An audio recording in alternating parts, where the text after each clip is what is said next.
let it bang, bang. Hello students, कैसे हो बच्चे आप सभी। I hope all are fit and fine. बच्चे आज हम शुरू करने जा रहे हैं 10th क्लास एसएसटी के चैप्टर नंबर 2 हिस्ट्री में से। ठीक है, हमने प्रीवियस वीडियो में the rise of nationalism in Europe वो काफ़ी अच्छे से पढ़ा था, समझा था, और हमने ये भी जाना था कि हम ये चैप्टर रहते हम इंडिया में हैं, लेकिन हमने यूरोप की हिस्ट्री क्यों पढ़ी। अब यूरोप तो आज़ाद हो गया, यूरोप के बाद जो नेक्स्ट टर्न आ रही है वो इंडिया की टर्न आ रही है। अभी हम ये देखेंगे कि जो इंडिया में नेशनलिज्म की फीलिंग कैसे आई। ठीक है, इस वीडियो में हम जानेंगे कि फर्स्ट वर्ल्ड वॉर का इम्पैक्ट इंडिया पे कैसा पड़ रहा था, जब महात्मा गांधी इंडिया में कब वापस आए, और इंडिया में वापस आने के बाद उन्होंने कौन कौन से सत्याग्रह कब कब लॉन्च किए, वो उनमें सक्सेस हुए या फेल हुए। इसके बिना हम ये जानेंगे कि रिवोल्ट एक्ट का क्या सीन था इंडिया में। ठीक है, फिर देश में पूरे सत्याग्रह कैसे फैला, मार्शल लॉ को लोगों ने कैसे, मतलब कि जलियांवाले बाग वाले सीन पे कैसे लोगों का रिएक्शन हुआ, और लास्ट में हम जानेंगे कि खिलाफत इशू क्या था, और उस पर हमने काफ़ी अच्छे तरीके से महात्मा गांधी ने अपने तेज़ दिमाग इस्तेमाल करके उसको कैसे बड़े अच्छे तरीके के साथ सॉल्व किया। तो हुआ क्या था कि during the first world war 1914 में जो स्टार्ट हुई थी, ठीक है, उस टाइम पे क्या हुआ, उसके कुछ इम्पैक्ट देखने को मिले। उसके क्या क्या इम्पैक्ट थे। सबसे पहले तो कि डिफेंस एक्सपेंडिचर बहुत ज़्यादा इंक्रीज़ हो गया था सभी देशों के लिए। जब हथियार वगैरह खरीदने होते हैं, जब आपका लड़ाई झगड़ा होगा, आप दोस्तों को बुलाओगे तो उनको खिलाने मिलाने की जिम्मेवारी भी आपकी हो जाती है। तो ऐसे ये फालतू के खर्चे बढ़ जाते हैं। फिर सरकार ने क्या किया, इन्हीं एक्सपेंडिचर को कवर करने के लिए कस्टम ड्यूटीज इंक्रीज़ कर दी, इनकम टैक्स इंक्रीज़ करने शुरू कर दिए। इससे क्या हुआ, इन्फ्लेशन में मतलब कि काफ़ी बड़ा राइजअप हो गया। इन्फ्लेशन का मतलब होता है प्राइसेस महंगे हो जाना, महंगाई हो जाना। ठीक है, और इसके बिना गवर्नमेंट ने एक और रूल बना दिया था, उन्होंने रूरल के लोगों को फोर्सफुली आर्मी ज्वाइन करने के लिए फोर्स करना शुरू कर दिया, और इसी कॉन्सेप्ट को हम बोलते हैं फोर्स रिक्रूटमेंट। फोर्स रिक्रूटमेंट में क्या होता है कि लोगों को फोर्सफुली बोला जाता है कि आप आइए और अपनी आर्मी को ज्वाइन कीजिए। ठीक है, फिर इसके बिना जब फर्स्ट वर्ल्ड वॉर के बाद नेक्स्ट रिजल्ट हमें क्या देखने को मिला कि 1918-19 में बहुत ज़्यादा फसलें जो हैं वो तकरीबन पूरे देश में जो फसलें हैं वो फेल हो चुकी थी, ख़त्म हो चुकी थी। ठीक है, बारिश ना पड़ने की वजह से या फिर युद्ध वगैरह माहौल की वजह से। फिर 1920 और 1920-21 एक सेंसस डेटा क्रिएट होता है, वो आफ्टर 10 ईयर्स मतलब कि डेटा जो वो क्रिएट किया जाता है। ठीक है, बनाया जाता है। इस डेटा में बताया जाता है पॉपुलेशन कितनी है, रूरल पे अर्बन लोगों में कितने लोग रह रहे हैं, कितने लोग पैदा हो रहे हैं, कितनी रेशियो से लोग मर रहे हैं वगैरह वगैरह। तो ये जो सेंसस डेटा था ना, इसकी जो रिपोर्ट आई, उस रिपोर्ट ने बताया कि 12 to 13 मिलियन पीपल, ठीक है, मतलब कि ये करोड़ों की गिनती में जो लोग हैं ना, 120 लाख लोग या 13 लाख लोग, ये इतने सारे जो लोग हैं, ये लोग मारे जा चुके हैं। ये 10 सालों में कैसे मारे गए, या तो फैमाइंस की वजह से, मतलब कि उनको खाना नहीं मिल रहा, भूख की वजह से, या फिर एपिडेमिक की वजह से, कुछ बीमारियों की वजह से। तो अब ये जो माहौल था ना, तो ये लोगों को बड़ा परेशान करने वाला था। इस वजह से तो फिर तो ऑब्वियस ही बात है कि इस वजह से जो लोग हैं वो खुश नहीं होंगे। तो फिर इस टाइम के बाद क्या हुआ, जब ये सेंसस डेटा की रिपोर्ट आई ना, तो महात्मा गांधी, आपने नेम तो बहुत सुना होगा है ना, मतलब कि महात्मा गांधी ये इंडिया में आते हैं। और जब ये इंडिया में आए, ये साउथ अफ्रीका से वापस आए थे इंडिया में, और ये इंडिया में कैसे अपने साथ एक आइडिया ऑफ सत्याग्रह लेके आए। देखिए, सत्याग्रह का मतलब होता है कि नॉन वायलेंस, बिना लड़ाई झगड़े के इश्यूज़ को, टॉपिक को ख़त्म करना। ठीक है, सत्याग्रह, सत्याग्रह का मतलब होता है आग्रह फॉर सत्य, सत्य के लिए आग्रह करना, पहल करना। ठीक है, तो महात्मा गांधी अफ्रीका से, साउथ अफ्रीका से वापस आए थे इंडिया में। कब वापस आए थे, 1915 में। ठीक है, तो जब ये अपने वापस लेके आए, तो इन्होंने वापस आते 3 सत्याग्रह लॉन्च किए। ठीक है, 3 कॉन्जिक्यूटिव ईयर्स में इन्होंने 3 सत्याग्रह लॉन्च किए। देखिए, पहले तो थोड़ी बहुत डेट्स की रिविजन कर लो। महात्मा गांधी कब वापस आए थे, 1915 में। तो सत्याग्रह कब कब लॉन्च किया, 1916, 1917, 1918 में। तो ये कंटिन्यूसली आ रहे हैं। ठीक है, कॉन्जिक्यूटिव ईयर्स है। पहला सत्याग्रह इन्होंने लॉन्च किया बिहार के चंपारण जिला में। ठीक है, वहाँ पे ये लोग जो है ना, वहाँ पे प्लांटेशन सिस्टम, बड़ा ख़राब सिस्टम चल रहा था। वहाँ पे जो लेबर वगैरह काम करने के लिए लोग आते थे, उनको बड़ा परेशान किया जाता था।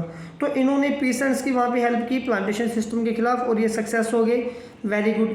नेक्स्ट ईयर ये गए खेड़ा डिस्ट्रिक्ट गुजरात में। ठीक है, वहाँ पे इन लोगों ने फार्मर्स की ही सपोर्ट की। वहाँ पर इशू क्या चल रहा था, क्या इशू था वहाँ पे ना, एक्चुअल में फार्मर की जो फसल है, वो प्रोडक्ट है, वो बड़ी अच्छी नहीं हो पा रही थी। काफ़ी मतलब कि ख़राब फसल की पैदावार हो रही थी। लेकिन जो गवर्नमेंट है वो बोल रही थी कि टैक्स आपको पे करना है। अब ये लोग बोल रहे थे कि टैक्स तो हम तभी पे करेंगे ना कि अगर प्रोडक्शन होगी, प्रोडक्शन ही नहीं है तो टैक्स किस चीज़ का। तो इसलिए ये लोग चाहते हैं कि हमारा टैक्स माफ़ किया जाए। तो महात्मा गांधी ने इन लोगों को सपोर्ट की और इनका टैक्स जो है वो माफ़ हो गया। नेक्स्ट उन्होंने अपना सत्याग्रह कहाँ पे लॉन्च किया, उन्होंने नेक्स्ट सत्याग्रह अपना लॉन्च किया अहमदाबाद गुजरात में। ठीक है, वहाँ पे ये जो कॉटन मिल वर्कर थे ना, उन लोगों की स्ट्राइक वगैरह चल रही थी और ये उनकी हेल्प करने के लिए गए थे। और भगवान की कृपा से ये जो तीनों सत्याग्रह थे, तीनों लॉन्च हुए थे और तीनों सक्सेस हो गए थे। नेक्स्ट फिर इसके बाद क्या हुआ, इंडिया में ना एक रॉयल एक्ट पास हुआ था।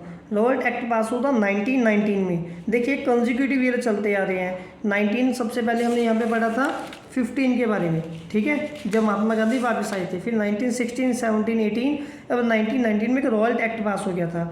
ये एक्ट किसने पास किया था, ये इम्पेरियल लेजिस्लेटिव काउंसिल डिस्पाइट ने पास किया था। और इस एक्ट के तहत क्या पावर आ रही थी, इस एक्ट के तहत पावर आई थी कि पुलिस किसी भी पॉलिटिकल लीडर्स को पकड़ सकती है और 2 साल के लिए जेल में पनिश कर सकती है। ठीक है, जेल में डाल सकती है, उसको कोई भी पनिशमेंट पे कर सकती है। ठीक है, तो ये जो मतलब कि कानून था ना, ये बिल्कुल सही नहीं था। जो अच्छे अच्छे लीडर थे, पुलिस क्या कर रही थी, उन लीडर्स को पकड़ ली और पकड़ के जेल में डाल देती थी। तो महात्मा गांधी ने फिर क्या किया, 6 अप्रैल 1919 में, ठीक है, 6 अप्रैल 1919 में उन्होंने सत्याग्रह लॉन्च किया, 4th सत्याग्रह लॉन्च किया इस रॉयल एक्ट को कैंसिल करवाने के लिए। ठीक है, तो जब ये सत्याग्रह उन्होंने अपना लॉन्च करवाना शुरू किया ना, तो इससे क्या रिजल्ट निकला कि जो ऐसे सत्याग्रह है वो पूरे नेशन वाइड सत्याग्रह, पूरा देश सत्याग्रह को सपोर्ट करने लग गया। तो लोगों ने क्या किया, लोगों ने रैलीज ऑर्गेनाइज करनी शुरू कर दी। बहुत सारे लोगों ने स्ट्राइक्स करनी शुरू कर दी अपने ऑफिस से कि हमने काम नहीं करना। ठीक है, पर्टिकुलर डेज बंद करने शुरू कर दिए, शॉप्स क्लोज करने शुरू कर दिया। आपने देखा होगा रिसेंटली किसान आंदोलन चल रहा था, तो उसमें भारत बंद, दुकानें वगैरह बंद वगैरह करवाई जा रही थी। ठीक है, और इसके बिना लोगों ने क्या किया, लोगों ने यहाँ पे थोड़ी सी गलती कर दी। लोगों ने ना bank, post office, railway station वगैरह भी यहाँ पे जो अटैक वगैरह करना वो भी शुरू कर दिया। ठीक है, लेकिन महात्मा गांधी ने क्या बोला था कि जो हम लोग सत्याग्रह चलाएंगे वो नॉन वायलेंस होने चाहिए, उसमें वायलेंस नहीं क्रिएट होना चाहिए। लेकिन जब लोगों ने यहाँ पे अटैक करना शुरू किया ना, तो ये जो यहाँ पे थोड़ा बहुत वायलेंस क्रिएट होना शुरू हो गया। अब जब ये सिचुएशन ख़राब हो रही है, तो इस सिचुएशन के तहत क्या होगा, तो फिर पूरे देश में मार्शल लॉ अप्लाई कर दिया गया। अब मार्शल लॉ में क्या होता है, मार्शल लॉ में लोकल पुलिस से पावर लेके शिफ्ट कर दी जाती है आर्मी के पास। आपने कोरोना डेज में देखा होगा, जिन शहरों में लोग घर से निकलना नहीं बंद कर रहे थे, फिर वहाँ पे पुलिस को घर बिठा दिया गया था और आर्मी को बुलाया गया था। ठीक है, तो ये इमरजेंसी केसेस होते हैं, इसमें पुलिस वाली सारी पावर वो आर्मी के पास चली जाती है कि भाई तुम लोगों से कुछ नहीं हो, तुम बैठो, अब ये लोग देखेंगे। ठीक है, चलिए अब इसके बाद ना थोड़ा सा फिर क्या हुआ, फिर ये मतलब कि इन्हीं दिनों की बात चलती आ रही है ना कि 13 अप्रैल 1919 में तो एक जलियांवाला बाग वाला कांड हुआ था। उसके बारे में हम सब ने पढ़ा है और बहुत ज़्यादा पढ़ा है। ठीक है, तो जब जलियांवाला बाग में वो सीन मतलब ये क्रिएट हो गया जो काफ़ी निंदनीय था। ठीक है, उसके बाद क्या रिजल्ट मिला, लोगों में और भी ज़्यादा गुस्सा आ गया। अब मार्शल लॉ पास, देखिए मार्शल लॉ का मतलब था कि किसी जगह पे लोग इकट्ठे नहीं हो पाएंगे। तो उस टाइम पे न्यूज़पेपर इतने ज़्यादा नहीं होते थे। ठीक है, रेडियो न्यूज़ चैनल इतने ज़्यादा नहीं होते थे कि लोगों को पता हो। जलियांवाला बाग में लोग मतलब कि एक बड़ी शांति से वो अपनी जो आगे की प्लानिंग करने के लिए इकट्ठा हुए थे। तो पुलिस ने वहाँ पे आते ही मतलब कि जो वहाँ की आर्मी थी ना, उन्होंने आते ही वहाँ पे क्या किया, लोगों के ऊपर अंधाधुंध फायरिंग कर दी और बहुत सारे लोग हमारे मार दिए थे। तो अब ये सीन होने के बाद लोगों में बड़ा गुस्सा आ गया। तो लोगों का रिएक्शन कैसा था, लोगों ने स्ट्राइक्स और तेज करनी शुरू कर दी, पुलिस को टारगेट करना शुरू कर दिया, जो भी सरकारी बिल्डिंग्स हैं उन पे अटैक करना शुरू कर दिया। अब ये सारा कुछ देखिए, पुलिस शांत तो नहीं बैठेगी। फिर पुलिस ने क्या किया, पुलिस ने लोगों की पिटाई करनी शुरू कर दी। ठीक है, यहाँ पे पीपल आना, मैं गलती से पुलिस लिख गया, बीट पीपल। पुलिस ने लोगों की पिटाई करनी शुरू कर दी, बॉम्बिंग विलेजेस, जिन विलेजेस से लोग पकड़े जाते थे उनके विलेजेस में बॉम्ब वगैरह ब्लास्ट करने शुरू कर दिए। और सारे ये सत्याग्रह का जो क्या है फिर सत्यानाश हो गया। कैसे सत्यानाश हुआ, गांधी जी ने क्या बोला था कि कोई भी वॉयलेंस क्रिएट नहीं करना, लेकिन यहाँ पे तो वॉयलेंस ही वॉयलेंस होने लग गया। तो रिजल्ट क्या निकला, महात्मा गांधी को फाइनली अपना सत्याग्रह जो है वो कॉल्ड ऑफ, वो बंद करना। फिर इसी के साथ है कि खिलाफत इशू का टॉपिक आता है। ठीक है, खिलाफत इशूज़ क्या थे, देखिए जब फर्स्ट वर्ल्ड वॉर हुआ था ना, तो उस टाइम पे जो तुर्की था वो हार चुका था, जो ओटोमन एम्पायर था वो हार चुका था। ठीक है, तो कुछ र्यूमर्स फैल रहे थे ऐसे कि अब हाश ट्रीटी मिलेगी, जो ओटोमन खिलाफत जो खलीफा लोग हैं, ठीक है, उनके ऊपर जो है हाश ट्रीटी इम्पोज की जाएगी। अब ये सोच के जो 2 मुस्लिम लोग थे, जो वो काफ़ी अच्छे मुस्लिम लीडर थे, मोहम्मद अली और शौकत अली, आई थिंक ये दोनों ब्रदर भी थे। ठीक है, ये दोनों गांधी जी के पास गए और इन्होंने बोला गांधी जी को, यही प्रॉब्लम के बारे में बताया कि अब हम लोग मुसीबत में आने वाले हैं। अब गांधी ना वो बहुत पढ़े लिखे थे और उसको इस बात के बारे में अच्छे से पता था कि अगर आज़ादी चाहिए तो हिंदू मुस्लिम सिख लोगों को इकट्ठे होना पड़ेगा। तो गांधी यही मौके की तो वो वेट कर रहे थे। उन्होंने फटाफट क्या किया, जब ये लोग आए तो गांधी जी ने मौके पे चौका मारा और एक खिलाफत कमेटी बना दी मुंबई में, उस टाइम पे बॉम्बे में, ठीक है। एक उन्होंने खिलाफत कमेटी बना दी और उस कमेटी के हेड किसे रखा, इन दोनों को, मोहम्मद अली और शौकत अली को, ठीक है।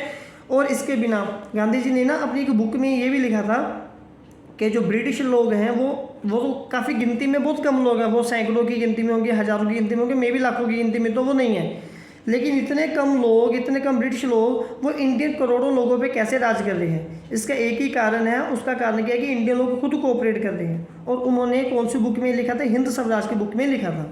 बाकी का आगे का टॉपिक हम हमारी नेक्स्ट वीडियो में कंटिन्यू करेंगे।